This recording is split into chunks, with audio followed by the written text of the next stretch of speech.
Allah mengatakan a'udzubillahi minasyaitonir rajim. Bismillahirrahmanirrahim. Hal ataka hadithul ghashiyah? Apakah telah datang kepadamu berita bahwa rumah yang engkau tinggali akan hancur? Apakah sudah datang berita kepadamu bahwa kota Jember ini akan hangus dan tidak akan ada lagi sebuah kota yang bernama Jember?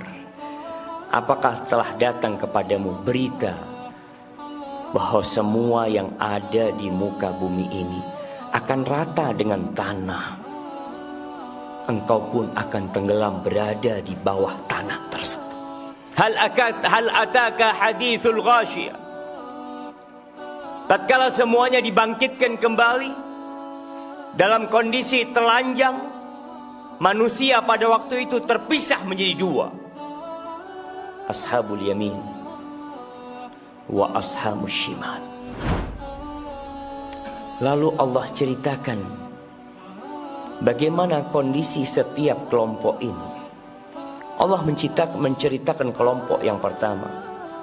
Allah mengatakan wujuhu yawma idzin khashi'ah. Pada hari itu wajah yang mungkin selama hidupnya di dunia terhormat, terpandang, senantiasa orang-orang menundukkan pandangan mereka kepada orang ini. Karena dia bos, atasan, semua memanggil dengan ucapan yang penuh dengan penghormatan.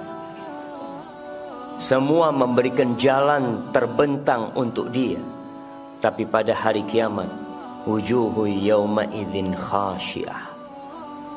Wajah mereka penuh dengan kehinaan pada hari itu. Selesai. Tiada pangkat dan tiada jabatan, tiada harta dan tiada aset yang dibawa. Yauma la yanfa'u malun wala banun. Hari di mana pada waktu itu harta tiada berguna. Sekarang harta kita berguna. Kita punya kasus sama polisi, bisa bayar, bisa keluar. Tapi pada hari itu antum memang tidak punya harta sama sekali. Maka orang akan tahu dengan amalannya penuh dengan kehinaan pada hari itu. Amilatun nasibah. Tenggelam dalam azabnya, lelah, penuh dengan siksaan yang tidak terbayangkan. Yang sejatinya ketika hidup di dunia, Allah udah kasih tahu sama kalian bahwa bakal datang itu hari kiamat. Bapak kita mati, kakek kita mati, orang-orang yang melakukan kejahatan mati, sedangkan keadilan belum ditegakkan untuk mereka. Selesai kematian? La, tidak selesai jamaah. Akan ada kehidupan kembali. Orang-orang yang melakukan amal dalam kehidupan ini tanpa iman kepada Allah, tanpa ikhlas untuk Allah, tanpa mengikuti sunnah Rasulullah sallallahu alaihi wasallam, amilatun nasibah. Lelah di dunia, capek di akhirat. Lalu Allah katakan tasla naron hamiyah. Dia akan dibakar di dalam neraka yang panas.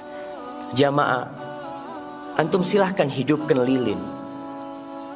Lalu antum taruh tangan antum 5 menit di lilin tersebut.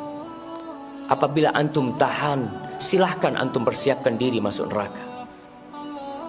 Nggak ada yang tahan. Apabila kita tahu bahwasanya 5 menit di atas lilin kita tidak tahan, bagaimana dengan api neraka? Khalidina fiha abada. Selama-lamanya antum di sana. Antum bisa lihat tatkala ada minyak yang tahu-tahu datang ke tangan kita dalam kondisi panas, ngelupas kulit kita. Tasla naron hamiyah. Itu satu kelompok. Allah lanjutkan cerita tentang mereka. Tusqa min ainin aniyah. Di dalam api yang panas mereka kehausan. Mereka memerlukan air. Dikasih sama Allah. Allah ciptakan buat mereka mata air untuk minum penghuni neraka. Tapi mata air itu mendidih. Mata air itu akan merusak mulut dan usus mereka. Kita minum teh kepanasan, kita langsung letakkan. Bagaimana kalau mereka dicontang dengan air tersebut, sehingga mereka minum, mulut mereka hancur lebur dengan panas api neraka. Makanan, ya, mereka juga dapat makanan. Apa kata Allah? Laisa lahum ta'amun illa min dhari' la yusminu wa la yughni min ju'. Mereka dapat makanan dari duri yang dengan kebusukan aromanya, yang akan membuat luka mulut mereka. Orang tujuan makan adalah agar sehat dan agar tidak lapar. Tapi makanan penghuni neraka, la yusminu wa la yughni min ju'. Jamaah, antum sekarang makan enak. Apakah antum akan terus makan enak setelah kematian tiba? Awal dari hari-hari akhirat tatkala kita dikubur kita. Tatkala anak kita tercinta menginjak-injak jasad kita di dalam tanah. Tatkala kemudian mereka pergi meninggalkan kita, menikmati harta yang kita tinggalkan. Tatkala sebagian keluarga ribut memutuskan silaturahim gara-gara harta bapaknya yang telah meninggal dunia.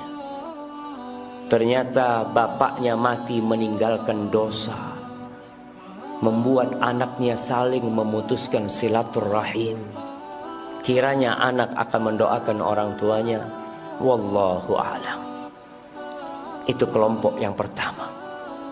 Adapun kelompok yang kedua, Allah mengatakan wujuhun yawma idzin na'imah li sa'iha radiyah. Ada kelompok kedua, ashabul yamin. Wajah mereka, tubuh mereka penuh dengan keceriaan dan kegembiraan. Kenapa? Li sa'iha radiyah. Karena dalam kehidupan dunia mereka beramal. Kita kenapa datang sholat Jumat? Kita kenapa datang di awal waktu? Kenapa ada yang duduk di shaf pertama, ada yang duduk di shaf kedua? Kenapa ada yang terlambat? Semuanya beramal. Tapi penghuni surga lisa'iha radiyah, ridha mereka dengan usaha yang telah mereka lakukan pada saat ini.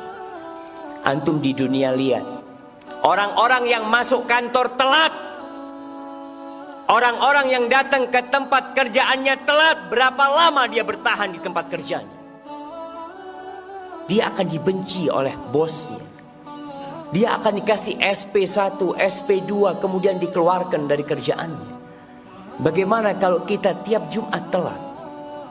Jumat kemarin telat, Jumat sebelumnya telat, Jumat sebelumnya telat, terus telat kita. Kita nggak pernah tepat waktu. Kita nggak pernah hadir ketika imam belum naik mimbar. Penghuni surga, wajah mereka gembira karena lisa'iha radiyah. Mungkin antum tidak merasakan apa hasil kerja antum di shaf pertama. Sekarang antum tidak merasakannya, tapi kelak antum akan berseri-seri wajah antum. Antum akan ridho, iya ya Allah, aku tinggalkan kerjaanku, aku duduk di shaf pertama karena aku yakin akan ada hari hisab. Lalu Allah mengatakan fi jannatin aliyah, dia akan berada di surga yang tinggi. Antum bisa lihat orang tinggi-tinggian bangun villa. Dia kepingin punya villa yang bisa melihat ke kota Jember. Dia ingin punya villa yang udara dan pemandangannya begitu menyenangkan jiwa. Kalau antum punya villa di dunia, yakin akan ditinggalkan sama antum, akan diperebutkan oleh anak-anak antum. Yakin kita seperti itu. Tapi nanti di akhirat, fi jannatin aliyah, di surga yang tinggi. Apakah dengan posisi surga yang tinggi, pohon-pohon yang besar, susah bagi kita untuk memetiknya? Di surat yang lain Allah mengatakan qutufuha daniyah. Kita sering diceritai sama orang tua kita ketika kecil, nak, di surga nanti nak, kamu mau anggur, datang tuh buah anggur. Kamu mau mangga, datang tuh buah mangga. Nah, Tidak seperti di dunia. Tatkala musimnya habis, kita tidak bisa menikmati. Kecuali kita beli dengan harga yang mahal. Kita bisa beli, kita harus kupas dulu. Kita harus memotong-motongnya. Kita makan kemudian kita sibuk membuangnya.